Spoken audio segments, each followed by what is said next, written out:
Ce qui est avec nous dans la semaine, nous continuons à lire notre livre de Philippiens, le chapitre 2, le verset 5 jusqu'au verset 11. Est-ce que nous sommes là? Il y a des gens qui ont des Bibles. Ceux qui ont des Bibles, soulevez vos mains. Même sur le téléphone, soulevez vos mains. Soldat à Kendaka guerre sans Munduki. Amen. Ceux qui soldats guerre sans Munduki, est-ce que je me fais comprendre? Et l'arme de chrétien, c'est la Bible. C'est la Bible qui est notre absolu. L'arme d'un chrétien, nous devons avoir des Bibles. Amen. Ce n'est pas de la blague. Parce que les paroles peuvent s'envoler. Mais quand tu as ta Bible, tu prendras le temps de le lire et de vérifier ce qu'on vous a dit, si c'est vrai ou pas. Parce que nous avons des loups aujourd'hui qui disent des choses qui ne sont pas conformes à la Bible. Et si tu n'as pas la connaissance de la Bible, c'est comme ça que tu seras égaré. La Bible ne dit pas que mon peuple périt par manque de prière. La Bible ne dit pas que mon peuple périt par manque des offrandes. Mais mon peuple périt par manque de... Et cette connaissance va l'acquérir dans la Bible. Est-ce que je me fais comprendre?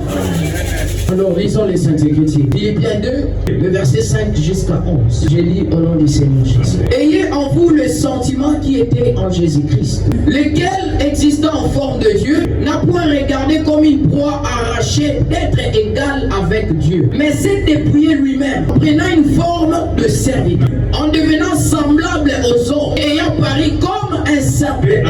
Il s'est humilié lui-même, se rendant obéissant jusqu'à la mort, même jusqu'à la mort de la croix. C'est pourquoi aussi Dieu l'a souverainement élevé et lui a donné le nom qui est au-dessus de tout nom, afin qu'au nom de Jésus, tout genou fléchisse. Afin qu'au nom de Jésus, tout genou fléchisse. Ici, on n'a pas accepté les genoux. On a dit tout genou. Que ce soit les genoux du président, que ce soit les genoux de ministre député, que ce soit les genoux du diable, tout genou doit fléchir. Est-ce que je me fais comprendre? Afin qu'au nom de Jésus, tout genou fléchisse dans le ciel, sur la terre et sous la terre. Et que toute langue confesse que Jésus-Christ est Seigneur, à la gloire de Dieu le Père. Amen.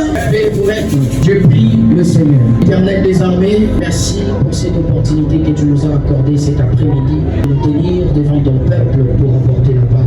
Mais Éternel, en réalité, ce n'est pas moi qui va parler, c'est toi qui vas parler, Seigneur. Je te prie de m'écarter du chemin. Que ce soit réellement toi qui vas parler. Que ça ne soit pas mes propres pensées, mais que ça soit que ta propre pensée, Seigneur. Car c'est toi qui connais le besoin de ton Père. C'est toi qui connais leurs soucis. C'est toi qui connais leurs blocages, ce qui leur tourmente. C'est pourquoi, Père, cet après-midi, que je sois qu'un canal par lequel tu vas utiliser pour apporter la bénédiction à quelqu'un. Que cette parole qui sortira en ce lieu puisse demeurer dans le cœur de tes enfants. Je chasse l'insensibilité à ta parole. Je chasse l'incrédulité. Je chasse tout esprit qui ne confesse pas ton nom, qui peut s'infiltrer dans cette salle pour déranger cette réunion, pour placer de pensées voyageurs ou de somnolence dans le cœur ou dans le tête de tes enfants. Je te prie, Père de gloire, de prendre la prééminence de cette réunion. Règne et domine à maître absolu. Je te laisse la scène en puissant et glorieux du Seigneur Jésus.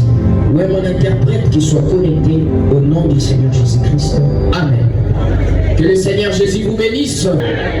Oui, cet après-midi, je continue à parler de mon sujet que j'avais intitulé Le nom de Jésus. Pour ceux qui étaient avec nous dans la semaine, mais je crois qu'ils ont très bien compris comment on a essayé de décortiquer ça.